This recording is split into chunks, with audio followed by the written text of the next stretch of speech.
그리움에 대해서 저는 걸어다니는 시체입니다. 독특한 일은 걸어다니는 시체입니다. 주요 도로에서 벗어나 미로 같은 일방 통행 거리로 들어서 나는 마침내 차자 행하는 입구를 발견했다. 차를 세우고 나오다가 안뜰 타일 바닥에 맹렬하게 젖혀질 뿌리는 하얀색 야구 모자를 쓴 노인을 보았다. 노인은 다른 각도에서 뿌려지는 허리를 펴고 일어섰다. 내 쪽으로 돌아서기에 노인이 나를 볼까봐 당황한 나는 재빨리 그곳을 벗어났다. 곧 나는 벽돌에 기대어서 세워진 이동주택들이 만든 통로에 둘러싸였다. 노랑파랑 갈색의 주택 외벽은 혹독한 영국의 겨울 때문에 색이 바랬다. 하지만 오늘은 하늘이 푸르고 근처에는 갈매기 울음 소리가 들려왔다. 갑자기 남자 몸을 돌리더니 내 쪽을 바라봤다. 헬렌! 나는 초작이 웃으면서 고개를 끄덕여 인사했다. 나는 이 특이한 대화를 어떻게 시작해야 할지를 감을 잡지 못한 상태였다. 그림은 57살이었지만 57. 더 나이 들어 보였다. 얼굴에는 주근깨와 세월의 흔적이 가득했으며 며칠 동안 면도 하지 않은 서임이 짧게 자랐고 정수리 쪽으로 갈수록 머리 숱이 적어지고 있었다. 운동복 바지에 두꺼운 플리스 후드티를 목 주변에 빈틈없이 조인 차림이었다. 그리움. 자, 이렇게 이 책에 어울리는 내가 있다면 바로 자신이 죽었다고 생각하게 만드는 내일 것이다. 내가 이 병을 처음 알게 될 때는 2011년으로 타임스가 세계에서 가장 영향력 있는 사람 100인 목록에 꼽았던 빌라 야누르 라마찬드란 인터뷰할 때였다. 우리는 세계에서 가장 규모가 큰 과학계인 하나인 신경과학계, 윤리학계에 참여하려고 샌디에이기에 있었다. 기억력이 나쁘고 악명 높은 라마찬드란 다행히 약속을 기억하고 나서 나는 재빨리 라마찬드란을 회견장 바로 옆의 작은 복도로 데리고 나왔다. 라마찬드란이 꺼낸 한담은 뭐냐면은 이미 죽은데 뭐로 자살을 하겠습니까? 맞아요. 정말 으스스하죠. 라마찬드란 눈을 빛내며 말했다. 하지만 사람들은 수세기 전부터 이런 이야기를 상상해왔다. 바이킹에게 시체와 비슷한 괴물은 서우세기의 중심이었고 북유럽 신화에는 들어오는 죽지 않은 시체가 등장한다. 라마드라는 환자가 자신이 죽었다고 믿는 망상인 코타르 증후군이 병을 언급한 것으로 이 병은 종종 걷는 시체 증후군이라고 부른다. 의학문헌에서 코티르 증후군에 관한 기록이 거의 없지만 가끔 발견되는 기록을 보면 항상 프랑스 신경학자 질코 마타드가 등장한다. 질코 마타드는 1880년대에 최초로 이 질병을 보고해서 자신의 이름을 남겼다. 젊은 코다드는 진지하고 사려 깊은 성격이었다고 한다. 파리 의과대학에 공부한 코다드는 프랑스 철학자 오기스트 콩트와 결혼했는데 이들의 우정은 코다드에게 정신에 관한 열정적인 흥미를 불러일으킨 것으로 보인다. 1864년 코다드는 파리의 소련 병원이자 세계적인 신경과 전문의를 배출하기로 유명한 살페드리의 병원의 인턴이었다. 이 병원의 코다드는 다양한 형태의 정신병을 연구하는 열정적인 학생이 되었다. 프레이센 프랑스 전쟁에서 군의관으로 잠시 복무한 코다드는 고향으로 돌아와서 정신병원에서 몇 년간 근무했고 그 후에는 적지만은 인구가 많은 파리 교회 방부위에 자신의 병원을 열었다. 나라가 곧서 정신질환을 연구할 기회가 많았던 코다드는 특히 심각한 망상에 흥미를 갖게 됐다. 이때쯤 코다드는 처음 허무주의적인 망상을 가진 환자에 대해서 기록했는데 환자는 몸이 특정 부분이 죽거나 자신이 죽었다는 우울한 믿음을 가진 것이 특징입니다. 잠시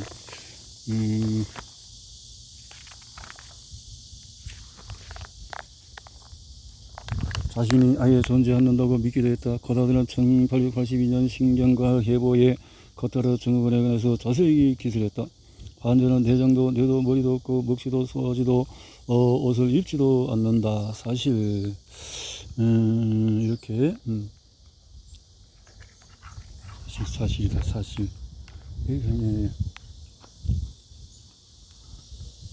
코타르 증후군은 정리된 이후로도 환자 사례가 100여 건을 넘지 않는다. 이 중에 최소한 5차례는 그리고 몇몇 사례는 코타드 자신이 직접 강의와 논문을 통해서 밝혔다. 코타드 환자 중에서는 이렇게 코타드 환자 마드모아젤 X. 코타드는 자신이 목구멍이 없어서 위나 혈액도 없다고 주장한 여성 환자 C에 대해서도 기록을 했다.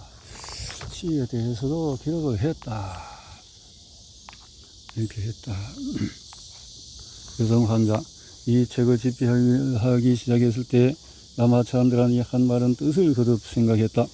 나는 여러 의사에게 코타드 증후군에 대해서 들은 적이 있냐고 물었다.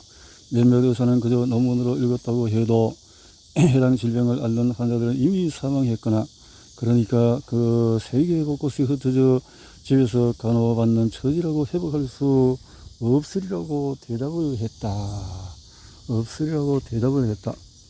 그러다가 어느 날 갑자기 그리엠이 나타났다. 그리엠은 엑서터 대학교 신경과 전문의인 에든 제만의 환자였다.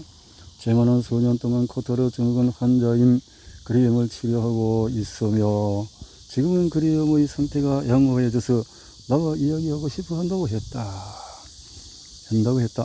그리엠의 정신과 주치의에게 허락받고 약속한 대로 그리엠의 전화번호가 매일함에 전화기까지 몇 주가 흘렀다.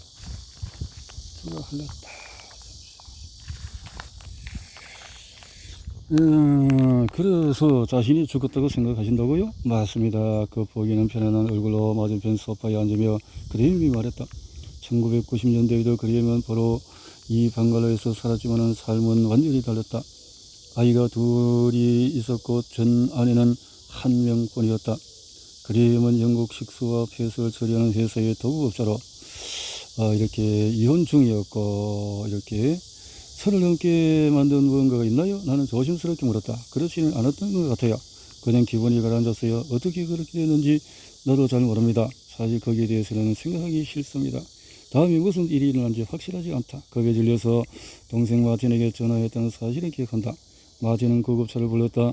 병원에서 몇 주를 지내야 했고 의사들은 그리엠이 심각한 우울증이라고 진단했다. 우울증. 병원에 있는 동안에 무슨 일이 일어난 거예요? 물었다. 가장 내 머릿속에 아무것도 없다고 느꼈어요. 그 욕조 속에서 내가 무언가를 했기 때문에 내 머릿속에 내가 없다고 확신했죠. 그냥 공백이에요. 마음이 비어 있었어요. 의사에게 그렇게 말했나요? 의사에게 나는 이제 내가 없다고 말했습니다. 의사들이 잘못된 부분을 찾아 뇌를 애쓰는 동안에 이 기분은 지속이 되었다. 가끔 의사들은 논리적으로 그리엠을 이해시키려고 했다. 그리엠, 내가 없다면 어떻게 걷고 여기 앉아서 내 말을 들을 수 있겠습니까? 말하고 이해되려면 하는 의사뿐만 아니라 그리엠도 혼란스럽게 했다. 설명하기 어렵군요. 내내는 물을 더 흡수할 수 없는 스펀지 같았어요. 그리엠은 놀라울 정도로 아무 느낌 없이 사망의 부작용을 나열했다. 나는 정말로 생각도 감정도 없었어요. 아무것도 느낄 수 없습니다. 냄새도 맡을 수 없었고 미각도 잃어버렸죠.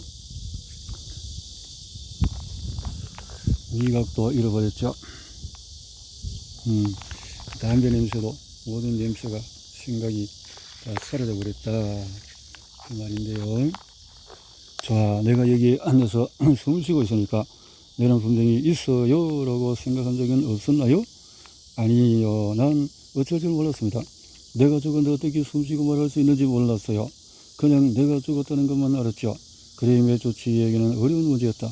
그리엠은 말하고 숨쉬고 걸을 수 있었지만은 이 감각을 통합해서 살아있다는 느낌을 받지는 못했다. 자신이 존재하지 않는다는 느낌에 압도된 환자를 대체 어떻게 해야 살아있다고 확신시킬 수 있을까? 의사들은 향정신성 약물과 항우울제 같은 온갖 약을 다 써봤지만 소용이 없었다. 내 영상을 찍어도 그리엠의 뇌는 회복적인 구조에 이상이 없었고 어떤 심리치료도 효과가 없었다. 이미 알고 있는 사실을 확인시켜줄 뿐이었습니다. 나는 의사에게 내 뇌는 죽었다고 말했죠. 내게 가자가 좀 없이는 나을 거라고 말했습니다. 가자나. 치료는 교착 상태에 빠졌다. 그리엠은 의료진에게 자신이 죽었다고 설득할 수 없었고 의료진은 그리엠이 그가 살아있다고 확신시킬 수가 없었다. 그리엠은 소파를 가리켰다. 지금 헬렌이 앉아있는 것처럼 나도 거기에 앉아 있었습니다. 온종일 수개월 동안 인하여 생각할 일도 없었고 아무것도 하고 싶지도 않았고 말하고 싶지도 누구도 만나고 싶지가 않았습니다. 자기 자신에 대해서 죽었다라고 생각을 한다라는 건데, 커타드가 그리움 같은 환자에 대해서 강범에게 서술했지만 우리들과 이 질병의 병명에 커타드의 이름을 붙인 것은 실수일지도 모른다. 초기 영국의 정신질환이라는 책에서 바질 크라크는 네덜란드 여성인 레베이루스 렘니우스의 연구를 설명했다. 클라크는 렘니우스의 환자 중에서 그리움과 매우 비싼 환자에 대해서 설명했다. 이 사실을 확인하고 나는 캠브리 대학교의 희귀 문서실을 찾았다. 이렇게 해서 희귀 문서실을 찾았다. 이런 거죠.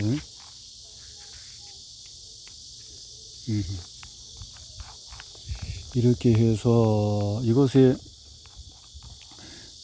내가 도착했을 때 미리 신청해둔 책은 준비되어 나를 기다리고 있었다. 아주 작은 가죽 장정으로 책으로 1581년 인쇄된 책이었다. 난 오래된 책을 조심스럽게 문서실 뒤쪽으로 가져가서 지시대로 부드러운 벨벳 받침대 위에 내려놓았다. 이 오래된 책의 쪼글쪼글한 종이 어딘가에 그림의 질환에 관한 구절을 찾을 수 있기를 바랬다. 소문에 따르면 렘니우스 중성술과 수명 수술의 신비에 관한 책을 출판한 인기 작가였다. 이런 책인데, 커타드 증후군의 존재를 알았더라도 렘니우스는 그 시대의 의학론에 따라서 체액계의 불균형 탓이라고 했을 것이다. 사실 뇌종류, 체액, 흑담즙, 황담즙, 혈액, 담즙과 인간 유기체의 균형을 유지하는 체액의 중요성은 이 작은 가족 장정책의 주요 주제였다. 체액. 이 책의 마지막 장에서 드디어 나는 찾던 것을 발견했다. 책 뒷부분에 렘니우스는 뇌를 설명하면서 여러 종류의 우울증을 언급했는데 특히 자신의 영혼의 우울증이라고 부르는 환자에 초점을 맞추었다. 렘니우스는 매우 흥미로운 환자 사례를 설명했다. 한 남자는 극도의 고통을 겪으면서 어떤 행복에 빠졌다. 이 남자는 자신이 죽었다고 생각했고 이 삶에서 자신이 분리되어야 한다고 자신을 설득했다. 이 남자의 친구와 지인들은 남자를 달리거나 꾸짖어서 이전 상태로 되돌려고 했지만 소용이 없었다. 남자는 친구들의 말을 모두 반박하고 가져다주는 음식을 거부했으며 자신이 죽었다고 확신하면서 자신과 같은 상태에 있는 사람은 음식이나 영양분이 필요 없다고 말했다. 많이 들어본 소리였다. 의사들은 그리엠에게 음식을 먹고 마시게 하려고 했었지만 그리엠은 음식이 필요 없다고 말했다. 가족이 매일 와서 음식을 먹도록 강요하지 않으면 그리엠은 음식에는 신경을 쓰지 않았다. 렘니우스 기록에 나타난 남자가 모든 도움을 거절하면서 남자는 정말 죽음의 문턱에 서게 되었다. 이 시점에 남자의 친구들은 기발한 계획을 세웠다. 친구들은 시체에 비는 수의를 입고 남자의 집 거실에 앉았다. 친구들의 안전탁자 위에 음식이 담긴 접시가 가득했다. 남자는 수의를 입은 친구들을 보자 그들이 누군지 여기서 뭘 하는지 물었다. 친구들은 자신들이 모두 죽은 자라고 대답했다. 뭐라고? 죽은 사람이 먹고 마실 수 있나? 먹을 수 있나?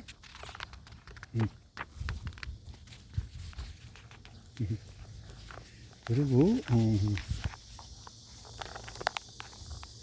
물론이지. 이쪽으로 와서 우리가 함께 앉으면 진실이라는 것을 알 수 있을 걸세. 진실이야. 남자는 이 이상한 논리를 받아들여서 음식을 먹게 되었다. 실망스럽게도 렘니우스는 이후 이 남자가 회복됐는지 기록하지 않았다. 나는 친구 중에서 그리움의 질병을 아는 사람이 있는지 물었다. 아니요, 누구에도 말하지 않았습니다. 가끔 의학문헌에 나타나는 코타드 증후군 연구는 충격적인 사례도 있다. 예를 들어서 자신이 연옥이 있다고 믿었던 한 여성 환자는 죽기는 했지만 아직 연옥에 머무르고 있다고 생각했다. 이 여성은 자신의 육체에서 영혼을 꺼내는 유일한 방법은 몸에 산을 뿌리는 일뿐이라고 믿었다. 이 사실을 알고 있던 나는 그리엠에게 여러 주가 여러 달이 되고 수년이 지나도 왜 다시 자살 시도를 하지 않았는지를 물었다. 자살하려고 했던 것은 기억합니다. 생각은 했습니다. 그런데 끔찍한 일이지만 나는 다시 자살한다면 기차에 뛰어들거나 선로에 머리를 집어넣겠다고 생각했죠. 나는 가능성이 아마 그렇게 해도 내 머리는 거기 그대로 있을 게 확실해요. 그래도 난 말할 수 있을 겁니다. 왜냐하면 난 이미 죽었으니까요. 그러니까 기차는 나를 죽일 수 없을 겁니다. 라고 말했습니다.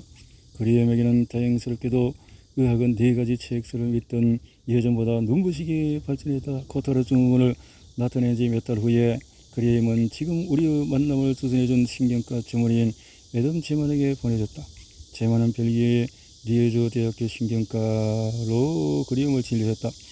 그 이유에 대해서 제만은 웃으면서 말했다. 롤레이스가 괴상한 일들을 좋아하는 것을 알았기 때문이지요. 이에 관해서 물었을 때 로리스는 그걸 어떻게 잊을 수 있겠습니까? 자신이 죽였다고?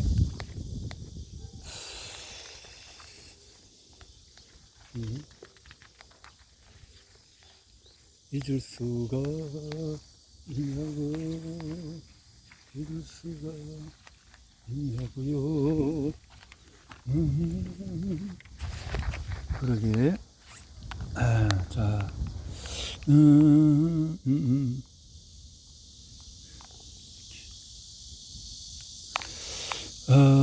단 두 사람이 자기 편을 들 수 있다면 두 사람을 선택해야 한다. 로리스는 경력 대부분을 사람의 정신에 관한 매혹적인 실험을 하는 데 바쳤으며 결과 또한 깜짝 놀랄 만하다. 로리스의 연구실은 의식장애로부터 받는 환자를 이해하고 진단하고 치료하는 모든 일을 한다. 때로는 의식 없는 식물인간 상태로 생각했지만 사실은 의식이 몸에 갇혀있는 환자를 찾는 일을 하기도 한다. 이런 환자는 주변 환경을 모두 인식하지만 다행히 환자가 의식이 있다는 사실을 모른다. 2006년 로이스와 에이드리언 오원은 식물 인간 상태인 환자가 자신의 집을 거닌다거나 테니스를 하는 생각을 하도록 유도해서 실제로 지시를 이해해서 따를 수 있는지 검사하는 방법을 만들었다. 자신의 집을 거닐거나 테니스를 하는 생각은 뇌 활성 패턴이 서로 달라서 연구팀이 뇌 형성으로 구분할 수 있다. 연구팀의 첫 번째 환자는 23살의 여성으로 교통사고로 당한 후에 식물인간 기준에 부합하는 상태가 되었지만 연구팀의 요구에 따라서 두 가지 뇌 활성 패턴을 보여주었다. 후에 연구팀은 이 환자가 몸을 움직일 수는 없지만 주변 환경을 인식할 수 있다는 사실을 발견했다. 환자는 집을 돌아다니는 생각과 테니스를 하는 생각을 각각 예와 아니요로 사용해서 연구팀의 질문에 답할 수 있었다. 예, 아니요로 해서 한편 제만은 내전적으로 나타날 수 있는 영구적인 대자비 같은 데 기이한 의식장애를 연구하는 데 집중했다. 최근에는 불면증이 유도하는 일시적인 기억 상실을 연구하는 데 심각한 수면 부족인 의사는 복잡한 단계의 소생술을 시작한 뒤에 자신이 한 일을 완전히 잊어버리기도 한다. 이 두 신경과 전문의가 발견한 의식장애는 여러분의 상상 이상으로 기이하다. 대부분 사람이 의식이 있는지 없는지를 인식하는 소진임을 고려할 때 다양한 의식이라는 표현은 이상하게 들릴 수도 있다. 하지만 앞서 두 개의 장에서 살펴보았듯이 인간의 의식은 수많은 측면에서 비틀거리고 엇나갈 수 있다.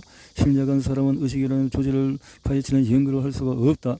심리학자, 신경과학자, 철학자처럼 세계에서 가장 영리한 사직가들이 수세기 동안 설명하려고 분투한 주제이기 때문이다. 대부분 과학자는 사람의 의식이 혹은 자아감이 몸과 조화를 이루는 뉴런이 방대한 좌우의 움직임에서 생기는다고 믿는다. 이론적으로는 사람은 이 모든 신경활동을 상세하게 기록할 수 있고 이를 통해서 우리의 모든 행동을 내 상태로 설명할 수가 있다. 예를 들어서 내가 어떻게 기억과 주의 집중과 색을 만드는지 설명할 수가 있다. 과학자들은 이런 것은 쉬운 문제라고 말한다. 하지만 우리가 사람 행동의 기저에 깔린 뇌의 활성을 모두 이해하더라도 어려운 문제는 여전히 남아있다. 기제를 다 안다고 해도 그렇군요. 이런 부분은 참 어렵네요. 예를 들어서 의식이 있는 데와 의식이 없는 데를 정확하게 구별하는 방법을 찾는 데서 시작할 수가 있다. 세스는 얼마나 많은 뉴런이 활성화되었는지 상관없다고 말한다. 뇌의 뒷부분에 있는 소뇌에는 피질보다 많은 뉴런이 있지만 소뇌가 의식에 미치는 영향은 거의 없다는 사실에서 이를 확인할 수가 있다. 2014년 24살의 여성이 어지럼증과 메스꺼운 증세로 전국 산동성 입원했다. 원인은 여성은 소뇌가 없었다.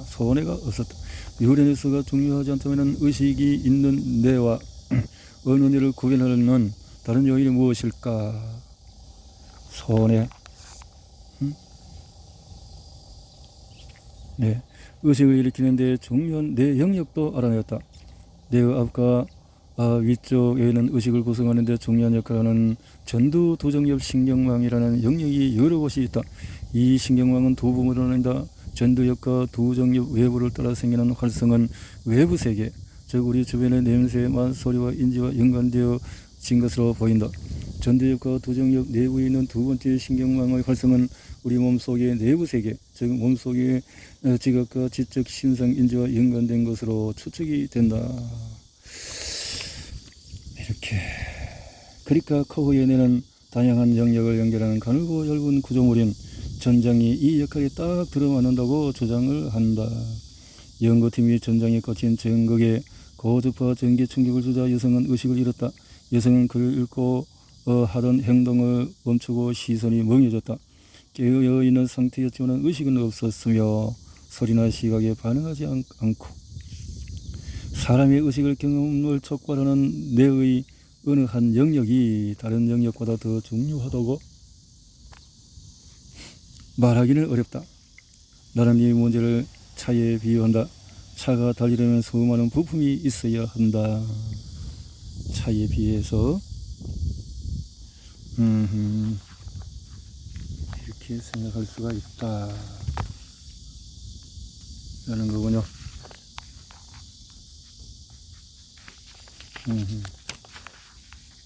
내 영상.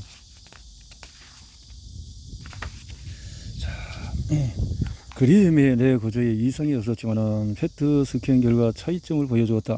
첫째, 그림의 전두 도정엽 신경망은 활성이 낮았다.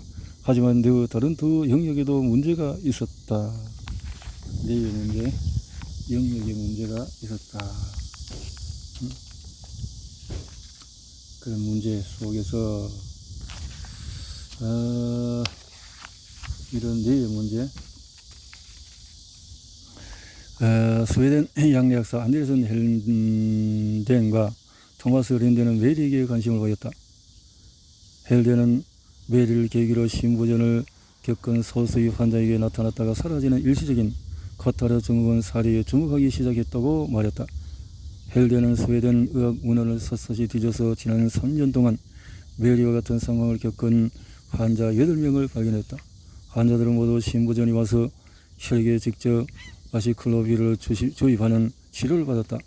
아마 입술 발진을 치료하는 이 약을 기억하는 사람이 있을지 모르겠다. 이 체지방 혈액 호분을 재분석한 결과 몸에서 분해될 때에 분자가 높은 농도로 발견되었다. 환자는 대부분 고혈압 증상도 보였다 등등. 이렇게 몸이 정상이 아니다라는 거죠. 물론 단 하나의 사례 연구로는 누구도 단언할 수 없습니다. 하지만 그레이머 뇌 변화는 아주 예외적이었죠. 그레이머 감전사고가 코타르 증후군을 일으켰다는 인과적인 증거는 없을 수도 있지만 머리에 가해지는 전기 충격이 코타르 증후군으로 이어진 사례는 이전에도 있었다. 전기 충격. 그레이머 망상도 서서히 나아졌다는 사실은 축하할 만한 일이었다. 망상? 그레이머 언제부터 기분이 나아졌는지 그 첫 순간을 명확하게 짚지는 못했다. 항우울제의 적절한 조합 덕분이었을 수도 있고 그저 시간이 지나면서 나아졌을 수도 있지만은 그레이머 망상은 시작된 지 3년 뒤에 사라져 버렸다. 어느 순간 살벌하고 터무니없는 생각이 들면서 내가 필요하다고 생각하게 되어졌습니다. 라고 그레이머는 내게 말했다. 또 어느 순간에 바뀔 수도 있네요. 그레이머는 과거를 회상하려고 말을 멈췄고 나는 지금까지 봤던 그레이머 상태 중에서 가장 강렬한 감정인 불편함이 순간적으로 느껴져서 놀랐다. 정말 이상했어요. 알다시피 내가 어떻게 이상하다고 느낄 수 있겠습니까? 라고 그레이머이 말했다. 지금 말하고 보니 정말 말도 안 되는 것 같군요. 그날 처음 떠올린 생각은 아니지만 코타르 증후군이 자신의 삶을 얼마나 바꿔 놓았는지를 그레이머이 얼마나 이해하고 있는지 나는 또다시 궁금해졌다. 그레이머이 확신할 수 있는 유일한 것은 식욕뿐이었다. 식욕은 다시는 돌아오지 않았다. 코타르 증후군이 남겨놓은 유일한 것이죠. 예전에는 규칙적으로 식사를 했지만은 지금 먹기도 하고 안 먹기도 합니다. 먹기도 하고 매일 현글만으로는 마틴을 창밖에서 발견한 나는 물건을 챙겨서 떠날 준비를 했다. 차를 주차한 곳으로 가던 나는 야구 모자를 쓴 노인을 다시 발견했다. 노인은 정원에 나와서 보도 틈새를 뚫고 넣은 다른 잡초의 젖초를 뿌리고 있었다. 나는 노인에게 손을 흔들며 웃었다.